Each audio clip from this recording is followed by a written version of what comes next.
yous, and welcome to Book 101.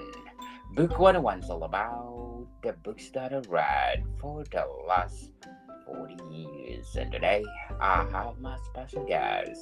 She is the author of the book Love at the Border, an adoption adventure and memoir, no other than Miss Anna Maria DiDio.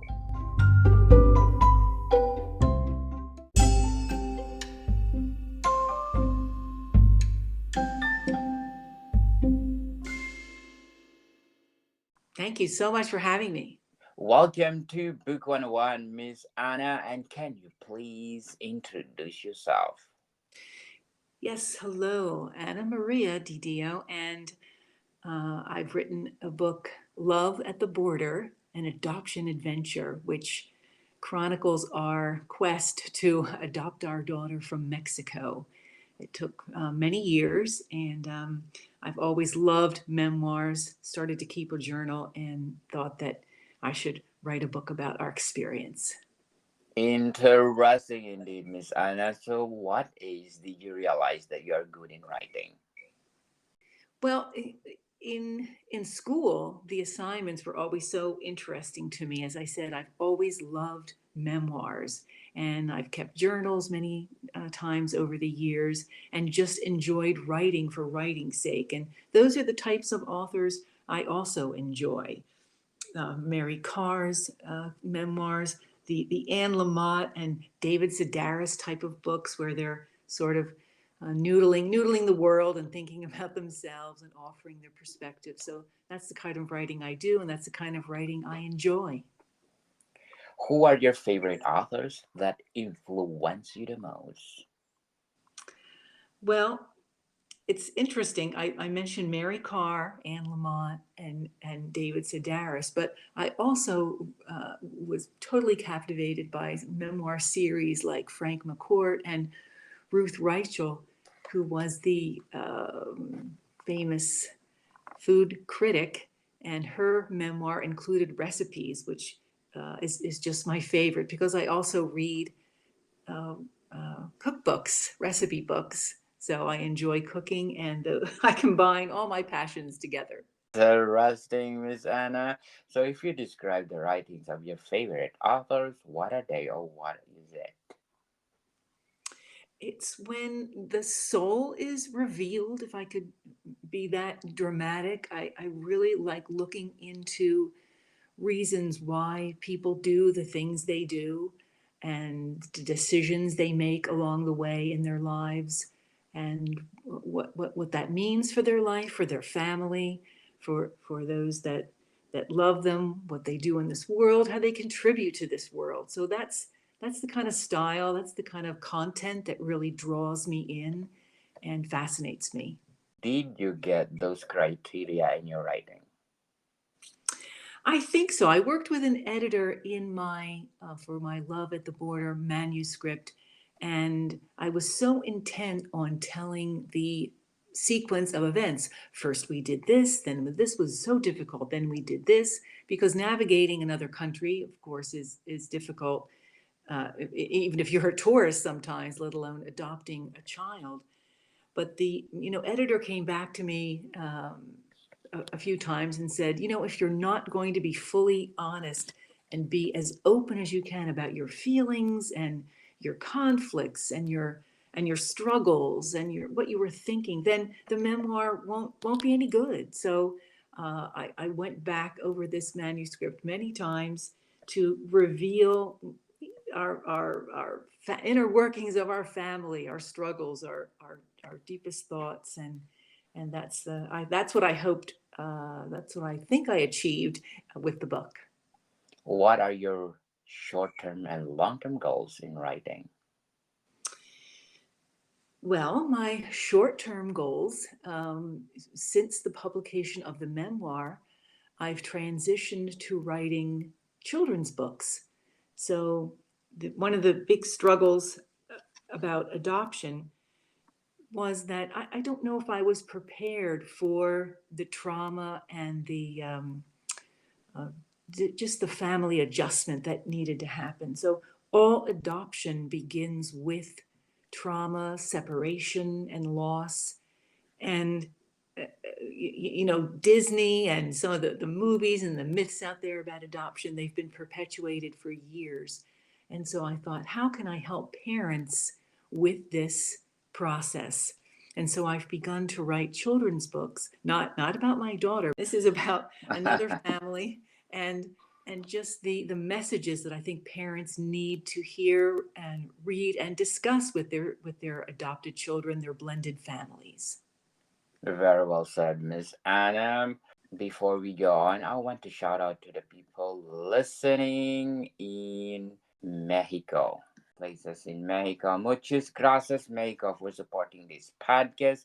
Because in Mexico City, I got 86% audience share. Jalisco, 4%. Nuevo León at 4%. Mexico, Guerrero, Sonora, Puebla, Baja California Sur, Querétaro, Estado de México, Hidalgo, Yucatán, Sanoa, and a lot more. Thank you, Mexico, or muchas gracias todos, Mexico, for supporting for supporting this podcast, because this podcast is created to empower writers all over the world, like Miss Ana Maria DiDio.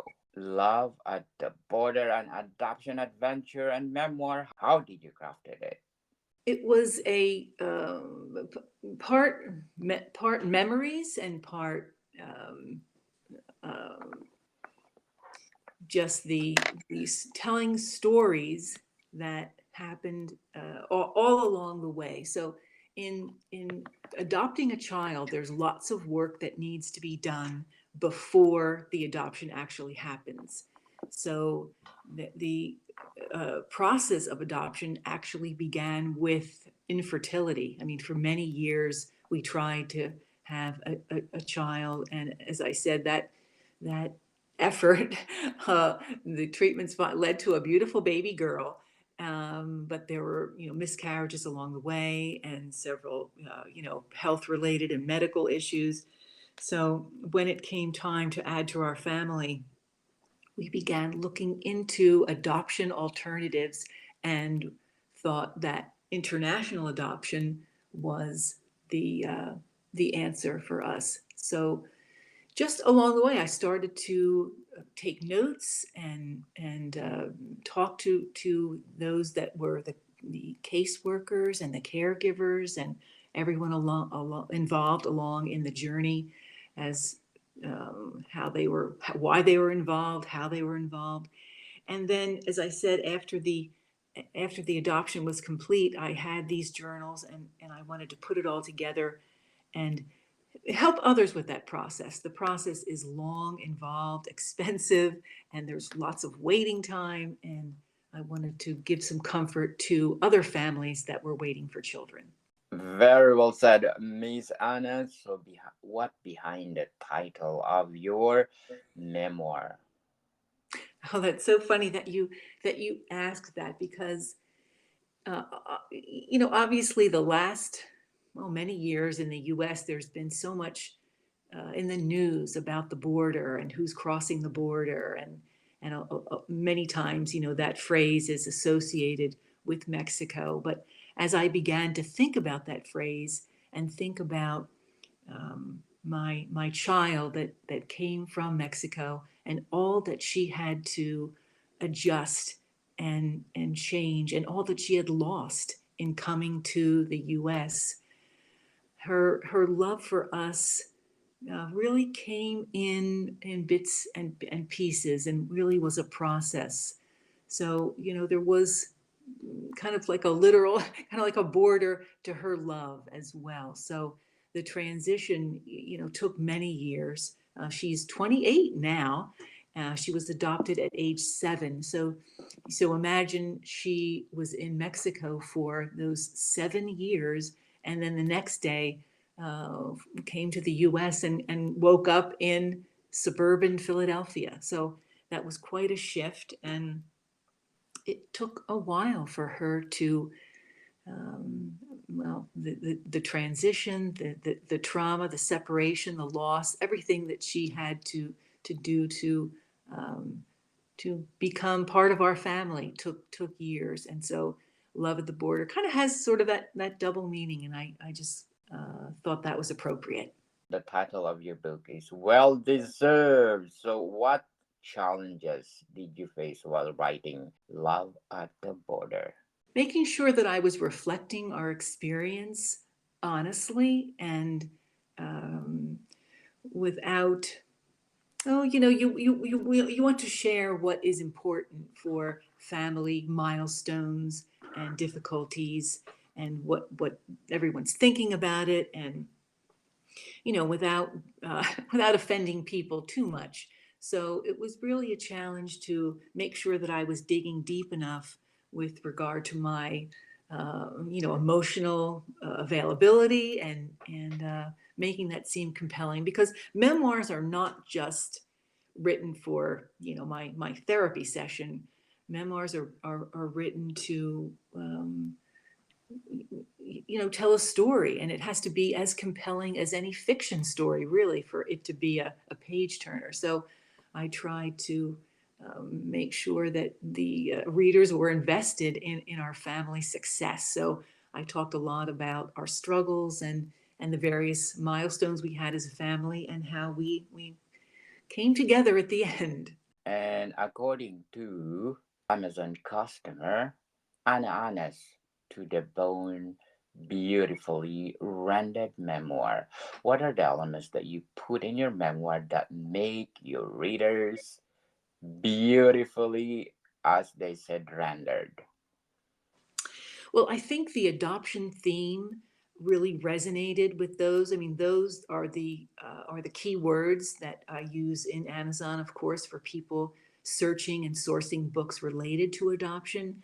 So those that are connected to the adoption community, I think the memoir resonated with them as I began to tell the story of our daughter adjusting to our family. So there were several issues. That, remember, I had a slightly older biological daughter, and she had been an only child for many years. So pulling this blended family together, I think, is part of the reason, really drew the readers in, for those that are interested in that topic. According to Kimberly Miller, poignant and moving. So, what are the elements that make this memoir poignant and moving? Well, there were many situations that, as I said, I did not expect. And in terms of our daughter adjusting to our family, many people, again, this is one of the myths of adoption. People would say, oh, she's so lucky. She's so lucky to be part of your family. And we are, we're a wonderful family, but that that perspective is something I'm looking to shift a little bit, with all that my daughter lost coming to this country. Um, as I said, sights, smells, food, the caregivers, from when she was cared for by loving tias at the orphanage until she was 7 years old. So that transition was so huge for her. I really, my goal in the memoir was really to be as honest as I could about that, and portray that in a way that the emotion was clear, and the cost of adoption would be evident to those reading it. Definitely, indeed, Miss Anna. And according to DHA, the passion of adoption. So, what are the process in your memoir that you can share to us where you can see the passion of adoption? Well, first, in the caregivers, there was a certain caregiver that was assigned or worked with my daughter from when she was just a baby. She was brought to the orphanage as a baby, and this woman and my daughter had an unbelievable bond. And in her belongings, when she came to the U.S., this wonderful Tia tucked in a letter, a goodbye letter. And that letter was one of the most emotional things I've ever read in my life. Is she saying goodbye to my daughter, and saying how much she loved her and how that she was happy for her to have a family. But at the same time, I could read her pain in letting my daughter go. So I think that's one of the most poignant points of the book. And after the discovery of that letter, I vowed to my daughter that we would go back and see and visit with the women at the shelter, at the orphanage, and we've kept in touch to this day. So that's Interesting, Miss Anna. But before we go on, because you love cooking, I'm inviting you to listen to my other podcast, Food 101, our third season with Chef Alessandro, one of the best executive chef in one of the best five-star restaurant in downtown Toronto. So please oh do wow. listen. Yes, and please do listen to our latest episode. We talk about spice, people. Let's say one of the most important ingredients in the kitchen to make your food delicious. And plus one more, our books are out. Not only one, but 12 volumes, people. Food 101 Volume 1 Basic is on up to 12 is only the books that you need how to create a delicious food available on Amazon and leading online bookstores worldwide. So, Miss Anna, I learned that you wrote 4 books in total. What is your writing routine like? Well, the children's books, I have 3 children's books, all inspired by the actual events that have taken place in our family. So remember, my mission is to encourage conversation between parents and adopted children. And so, as I observed the behaviors of my adopted child, and the things we needed to do to help her acclimate to our culture, our family, this country, the food, uh, having a sister, having a family. So those events are played out in the children's books. So I enjoyed that very much.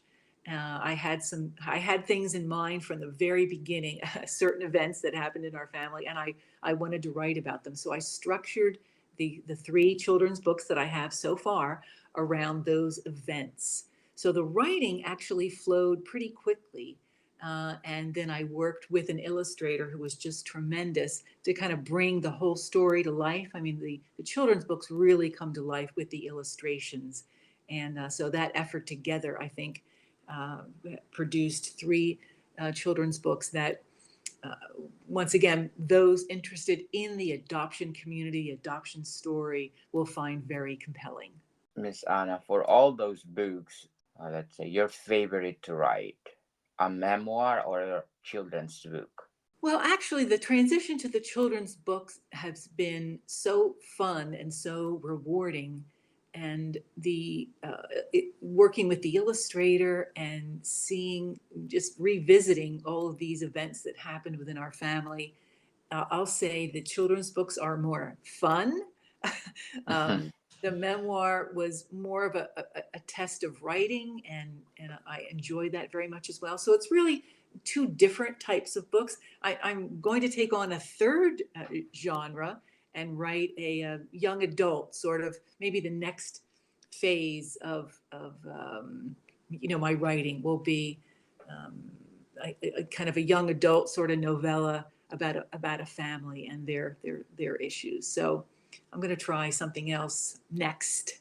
Looking forward for that, Miss Anna, and you are most welcome to come back and promote your book. Do you deal with the writer's block? Well, writer's block. I heard a podcast just the other day that writer's block is a matter of resistance. Something is preventing you from saying a certain thing or telling a story in a certain way. And so I take frequent breaks. I'm a walker, a swimmer, a jogger, a biker. I do a lot of. It's. I think the secret always is to be active and to kind of vary activities to take a step away. Maybe I'll bake something or or or go back to the kitchen, and then that usually sparks something. Time away. I think the creative process is so interesting. You have a dilemma and you know what that dilemma is. Perhaps you can't think of the next phase of the story, and then suddenly in doing something else, I'll get a little bit of a breakthrough and keep writing. How do you feel your personal experiences have shaped your writing? Well, my personal experiences have been all about what I've written about. And I think that the challenge has been for me to be just as honest as I can about those feelings and convey that to my readers. And it's been interesting. As I said, when we were looking to adopt, we were not prepared for the trauma and the transition necessary that our family needed to make. So that's been, I think, the hardest thing for me to be honest about what happened in our family and to write it in a way that I think will benefit other families as they approach this same situation. Miss Anna, can you share a memorable reader feedback or interaction that had significant impact on you? Yes, the second children's book is, if I can call one of them my favorite. This my second children's book is called How I Wonder Where You Are. And the concept is that even a loving adoptive family can't take away the pain for a child that is adopted whose birth family is unknown. So there are times when, my daughter may be thinking about Mexico or either her caregivers or perhaps her biological mom, and that's okay. So in writing this particular children's book, I noticed my in my review section on Amazon that several people um, reacted to the book and recognized trauma within their own family when they had not recognized it previously. So I write in the book how that trauma can manifest itself within a family and come out. And folks reading the children's book recognize that and acknowledge that in the review. So that kind of just blew me away. That my books are sparking memories about uh, family members that maybe cousins or older or younger siblings that were adopted, and then events that happened in the family that previously were not recognized as trauma and transition, and now they have recognized it. So that was very interesting to me. Very well said, Miss Anna. So, once one theme or message you hope readers will take away from Love at the Border. That adoption begins with separation, trauma, perhaps sometimes grief and loss. And a loving family is so important. As I said, it doesn't take away the pain of not knowing for the adoptee, the not knowing who their birth family was. But it's so important to network with other adoptive families, seek professional help when needed, and just reiterate the adoption story as much as possible, that this child is loved, this child is wanted. I think that's so important. How do you handle criticism, both constructive and negative? Well, it's interesting. My first children's manuscript came back from the editor with 28 pages of suggestions, edits, corrections, and I was devastated. So I thought, wow, was it that bad? Here I was pouring my heart out in this wonderful story inspired by our own family experience, and this editor just ripped it apart. So after I got over myself, I thought, well, who has more experience? So I read this particular editor also taught classes in writing and editing, and she had links in the feedback to me from some of her sessions. And I thought, oh, I was so I was so indignant. What does she think I need lessons?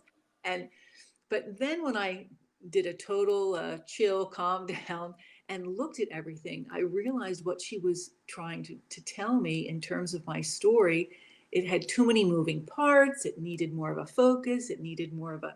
So I took those criticisms to heart, and what the result was a much, much better story. So I like to say that I'm open to feedback. It's always difficult, but I think that readers, I read the reviews, and I take those to heart, and will try to incorporate the best for future writing. Yes.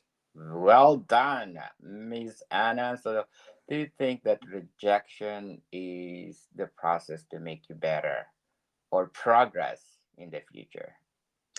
Yes, because look at the competition out there. There are just thousands and millions of books on Amazon, and if you're we all want readers, and the best way to get readers is to listen to them and see if that feedback is something we can incorporate and will make our work better. Yes. So, Miss Anna, do you have any advice for aspiring writers out there? Yes, if you have a story, begin with the story that you want to tell, and there are writers that have a certain bend to fiction, fantasy, memoir, cookbooks. So whatever is the most meaningful, whatever stirs your emotions, desires, what you want to say to the world, begin with that, and let that be the spark that will perhaps lead to other things. The most successful thing you can do is to keep writing. So find a way to begin and then keep writing with a message that's true to yourself and something perhaps others would like to read. What's the most rewarding aspect of being an author? Is seeing how it can change lives, and that's exactly what I'm connecting with many in the adoption community. And I was in an interview just a few weeks ago, and the adoptee, the person, she was adopted as a young child, and she told me that she wished that her family had my children's books when she was a child. She said my books could save lives, and that sentence alone has just inspired me, invigorated me, and just made me so happy that my intent, the purpose in writing my books is actually coming true. People are reading and uh, learning from these books. How do you feel about the current state of publishing industry nowadays? Oh, it's very competitive. It's a little bit overwhelming. There are so many moving parts. With I'm in an author group now, and we're talking about podcasts and influencers and running ads and Facebook ads and Pinterest. And there are just so many things for authors to be good at, so many other things for authors to learn, to promote and market their books. But that's really key. Pick a lane and maybe do one thing for a while and try another thing. Author, we cannot do everything. That's kind of what I'm learning. The world now, the publishing world is very overwhelming, and so pick something that makes sense for you as an author and go with that first. Yes, indeed, Miss Anna. So, if you go back and give advice to yourself when you were first starting out as a writer, what would it be? Oh wow, perhaps to write more. I mean, um, I would write when the spirit moved, and obviously told stories about our family, and the best way for writers to develop is to keep writing. So I would just That's what I would have told myself. Do more of it and keep learning. Yes, definitely, people. Reading, reading, reading. Lots of reading. Yeah. So, Miss Anna, lastly, where you can our listeners find more about you and your work? Well, my website has all of my information, and that's amdidio.com. That's amdidio.com. And on the website um, is information about my books, a few more photos about our travels, our journey to Mexico, uh, a few recipes that are combined, our family loved, and I still need to add more recipes. And there's some other podcasts and some links to articles that I've written in Medium. So my website has a lot of that. Books are for sale on at Amazon and at Barnes and Noble. So my look up my name, Anna Maria DiDio, and you'll see um, my children's books are Many People to Love, How I Wonder Where You Are, and the third one just released a few months ago, a few weeks ago, Carla the Conqueror. Wow, interesting, Miss Anna, and please do support Miss Anna Maria Didio because if you support her, more books to come, right, Miss Anna? Yes, and I'm working on the next project already. That'd be awesome. If you are interested, you will be my guest on my Food 101 and let's talk about food. Well, that would be fun. Yes, food. I have a lot of podcasts. I have I have love story. You talk about love stories. Yeah, I'm promoting my love stories, people. Love story is collection of love story of people get lost, get crazy and disoriented in the name of love. Let be in their shoes and learn what is the meaning of love. So, Miss Anna, again, can you invite our listeners to support Love at the Border and your books? Yes, Love at the Border, an adoption adventure, is our family's journey, quest to Mexico and beyond in the adoption of our daughter and the struggle of a family to become a family. Okay, Miss Anna, thank you for your time. Thank you so much for having me. I enjoyed the conversation. Appreciate it. Morgan people, see you soon. Bye.